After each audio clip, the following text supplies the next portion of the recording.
할렐루야, 주님의 이름으로 여러분을 사랑합니다. 오늘은 마태복음 16장을 읽고 함께 은혜를 나누도록 하겠습니다. 1절부터 읽겠습니다.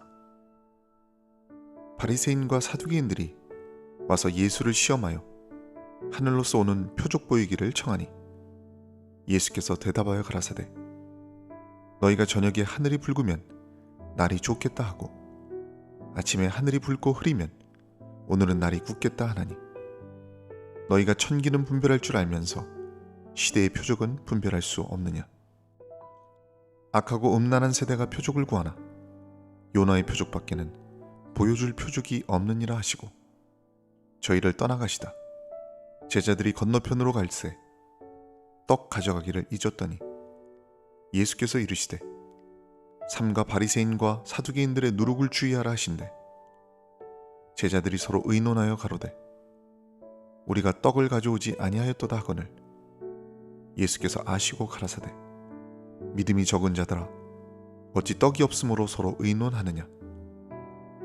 너희가 아직도 깨닫지 못하느냐. 떡 5개로 5,000명을 먹이고 주운 것이 몇 바구니며 떡 7개로 4,000명을 먹이고 주운 것이 몇 강줄이던 것을 기억지 못하느냐. 어찌 내 말한 것이 떡에 관함이 아닌 줄을 깨닫지 못하느냐.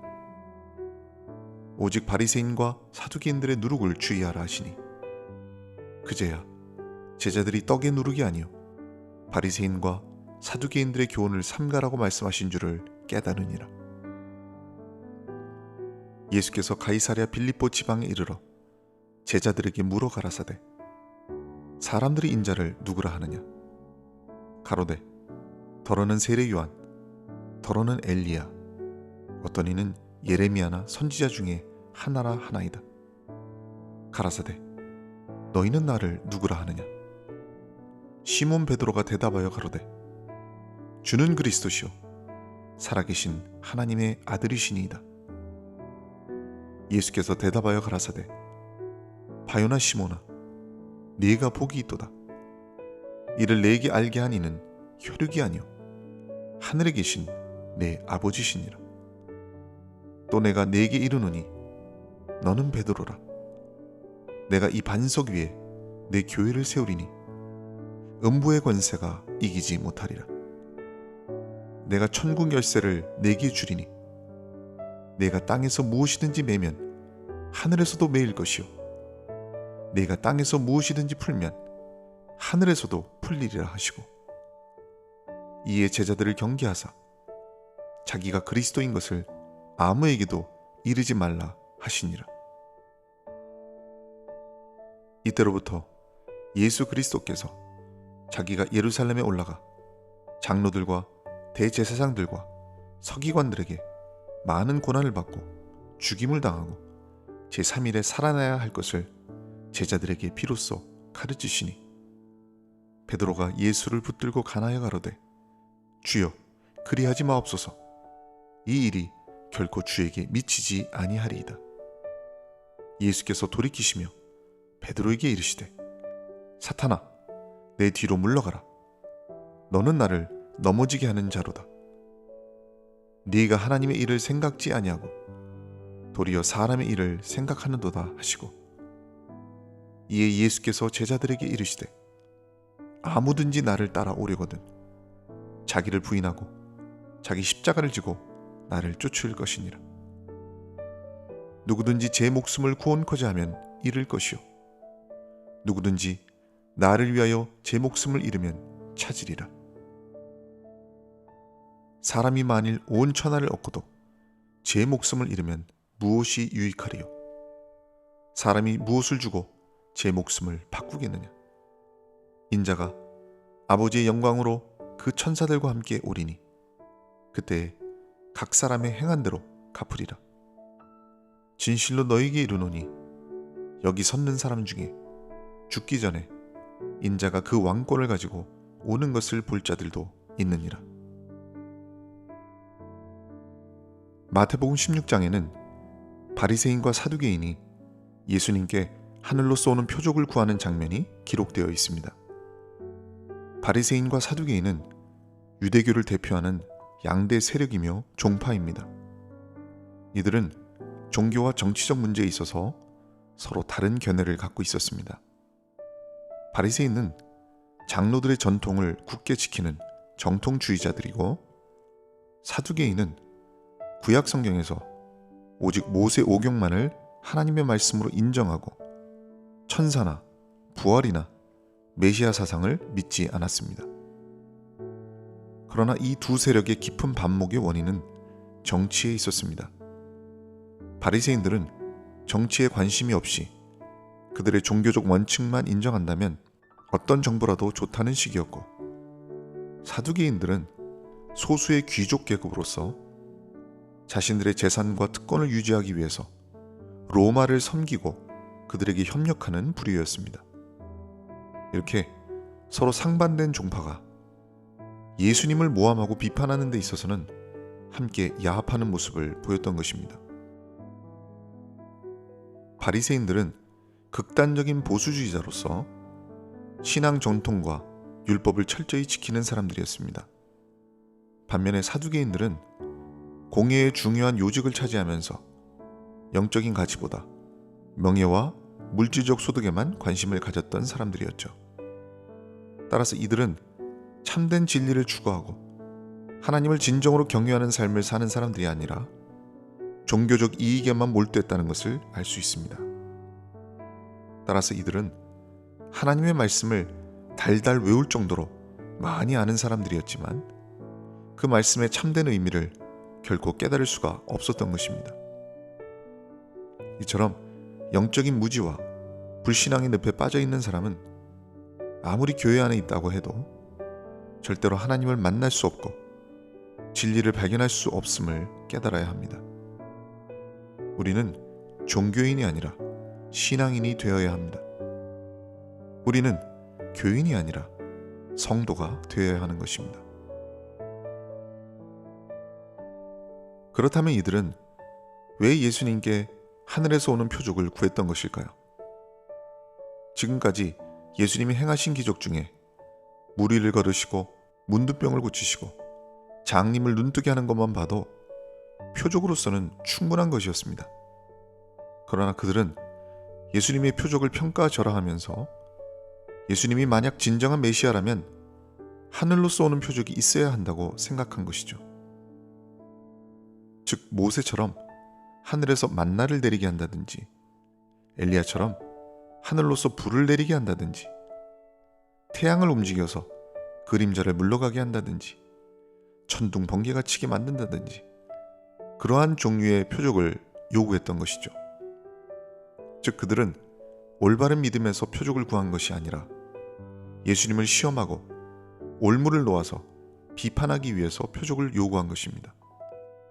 이것은 광야에서 예수님을 시험했던 마귀의 방법과도 유사합니다.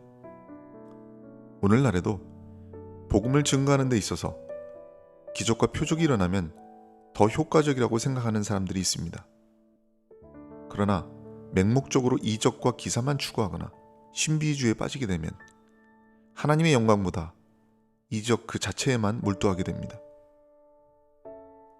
따라서 우리는 이적보다 성경 말씀 중심으로 신앙생활을 해야 하고 하나님의 아들을 믿는 믿음 안에서 굳게 서는 일이 신앙생활의 본질이고 그것이 가장 중요한 것임을 깨달아야 합니다.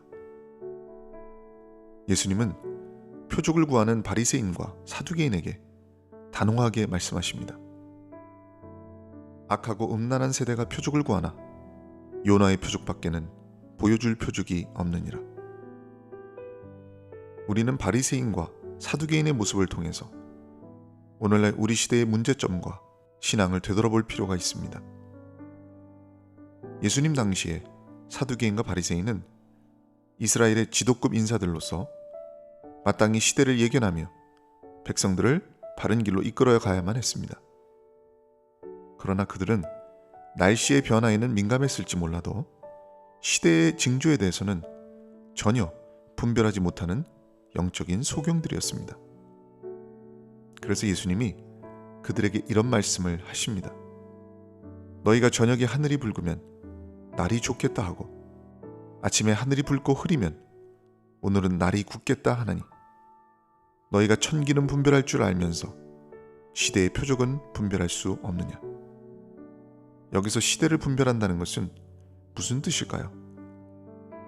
예수 그리스도의 초림과 그분의 활동은 어둠에서 빛으로, 율법에서 참된 진리로 나아가는 역사의 전환점이었고 사탄의 세력을 깨뜨리는 시대의 표적이었던 것입니다. 진실로 예수님은 참된 메시아를 기다리는 모든 자들에게 충분한 표적과 기사를 보이셨고 구약의 모든 예언을 완성하셨습니다. 그러나 사두개인과 바리새인들은 불신과 어리석음으로 눈이 가려져 있었기 때문에 비록 천기는 분별할 수 있었지만 예수님이 가져오신 위대한 시대의 표적을 바라보지 못했던 것입니다. 다시 본문 4절로 돌아가서 악하고 음란한 세대가 표적을 구하나 요나의 표적밖에는 보여줄 표적이 없느니라. 이 말씀 속에서 요나의 표적이 무엇을 뜻하는 것일까요? 왜 예수님은 자신이 나타낼 표적이 요나의 표적이라고 말씀하시는 걸까요? 요나 선지자는 일찍이 하나님의 심판에 관한 메시지를 듣고 니느웨 성으로 갔던 선지자입니다. 그는 그 성의 죄악을 인하여 하나님께서 니느웨를 심판하실 거라고 선포했습니다. 마찬가지로 예수님의 초림은 이 세상에 대한 하나님의 사랑이자 동시에 심판의 계시였던 것입니다. 즉 그의 아들을 믿는 자는 영생으로 나아가지만 믿지 아니하는 자는 심판과 멸망으로 갈라지게 되는 것입니다. 또한 요나의 표적이 암시하는 것은 예수님의 죽으심과 부활입니다. 요나가 3일간 물고기 뱃속에서 죽음의 환경 속에 있다가 다시 살아난 것처럼 예수님도 죽으신 지 3일 만에 부활하시고 그를 믿고 영생을 갈망하는 모든 자들의 첫 열매가 되신 것입니다. 그래서 기독교는 부활의 종교입니다. 하나님의 아들 예수께서 이 땅에 오셔서 죄인을 위해 죽으시고 다시 살아나심으로 우리 모두 영생을 누리게 되는 것을 믿으시기 바랍니다. 이 부활의 표적이야말로 예수님이 인류에게 주시는 가장 기쁘고 위대한 소식인 것입니다. 결국 요나 선지자의 말을 듣고 니느웨 사람들이 회개하고 심판의 위기에서 구원받은 것처럼 예수님의 복음으로 말미암아 죄인이 구원받는 것이야말로 모든 표적 중에 가장 위대한 표적임을 믿으시기 바랍니다. 이제 이어서 예수님은 자기 제자들에게 바리새인과 사두개인의 누룩을 주의하라고 말씀하십니다. 본문 6절에 보면 예수께서 이르시되 삼가 바리새인과 사두개인들의 누룩을 주의하라. 예수님이 그들의 가르침을 누룩이라고 표현하신 것은 왜일까요? 누룩은 빵을 부풀게 하기 위해 넣는 효소입니다. 누룩이 빵 전체에 영향을 주는 것처럼 바리새인과 사두개인의 교훈이 사람을 부패시키고 타락시키는 교훈임을 말씀하고 있는 것입니다. 바리새인들의 형식적이고 외식적인 신앙은 과거 금송아지 하나가 이스라엘 백성 전체를 미혹하게 했던 것처럼 이스라엘 전체를 위협하는 누룩의 역할을 하는 것입니다. 예수님은 그들의 타락한 원칙과 행위를 경계하시고 누룩과 같이 퍼지면서 악한 영향을 미치는 바리새인들의 독선과 사악함, 불건전한 생각, 맹목적인 완고함 등을 제자들의 주위에서 멀리하라고 명하셨던 것이죠. 그런데 안타깝게도 제자들은 예수님의 말씀을 제대로 파악하지 못하고 누룩에 관한 말씀이 먹을 양식에 대한 말씀인 줄로 착각했습니다. 예수님은 제자들이 영적인 의미를 파악하지 못하고 있음을 책망하셨죠. 본문 11절부터 보면 어찌 내 말한 것이 떡에 관함이 아닌 줄을 깨닫지 못하느냐. 오직 바리새인과 사두개인들의 누룩을 주의하라 하시니 그제야 제자들이 떡의 누룩이 아니요 바리새인과 사두개인들의 교훈을 삼가라고 말씀하신 줄을 깨달으니라. 제자들이 영적인 의미를 깨닫지 못한 것은 그들의 생각이 육신에 치우쳐 있었기 때문입니다. 이처럼 우리의 믿음이 결핍된 상태에서는 영적인 분별력도 결핍될 수밖에 없고 따라서 온전한 말씀의 진리를 깨달을 수도 없는 것입니다. 예수님의 책망은 제자들로 하여금 영적인 지각력을 갖게 만들고 진리의 빛을 보게 만들었습니다. 우리도 신앙생활하면서 항상 이렇게 무지하고 어리석을 수밖에 없지만 날마다 주님의 깊은 뜻을 깨닫기 위해서 신앙생활에 정진해야 될 줄로 믿습니다. 이제 예수님은 제자들과 함께 가이사랴 빌립보 지방에 이르렀습니다. 가이사랴 빌립보 지방은 요단강의 발원지 근방에 위치하고 있는 장소입니다. 거기서 예수님께서는 갑자기 제자들에게 이런 질문을 던지십니다. 사람들이 인자를 누구라 하느냐? 이 질문은 예수님께서 우연히 하신 것이 아닙니다. 예수님은 제자들과 3년 동안 같이 동고동락하면서 많은 가르침을 주셨습니다. 이제 비로소 제자들의 신앙 고백을 듣기 위해서 가이사랴 빌립보까지 그들을 인도하신 것이죠. 제자들은 대답하기를 사람들이 예수님을 세례 요한 혹은 엘리야 혹은 예레미야 혹은 선지자 중에 하나라고 말한다고 증거했습니다. 사람들이 예수님을 엘리야로 본 것은 그가 에녹과 함께 죽지 않고 승천한 선지자였기 때문에 예수님을 불사의 존재처럼 생각했는지도 모릅니다. 또한 예수님이 이스라엘 위에 눈물을 흘렸던 예레미야 선지자처럼 자기들을 위해서 눈물을 흘려줄 존재로 생각했을 수도 있습니다. 그들은 예수님에게서 모세와 같은 이사야나 에스라 같은 모습을 기대했을 수도 있습니다. 이들은 모두 유대인들이 가장 존경하는 인물들이죠. 그러나 이들의 말이 아무리 그럴듯해도 이들은 예수님이 진정으로 어떤 분이신지를 제대로 바라보지 못하고 있는 것이죠. 이제 예수님은 제자들을 향해서 강력한 질문을 던지십니다. 너희는 나를 누구라 하느냐? 여러분, 세상 사람들이 예수님에 대해서 무슨 생각을 하느냐는 전혀 중요하지 않습니다.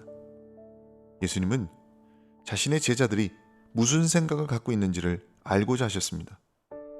그렇습니다.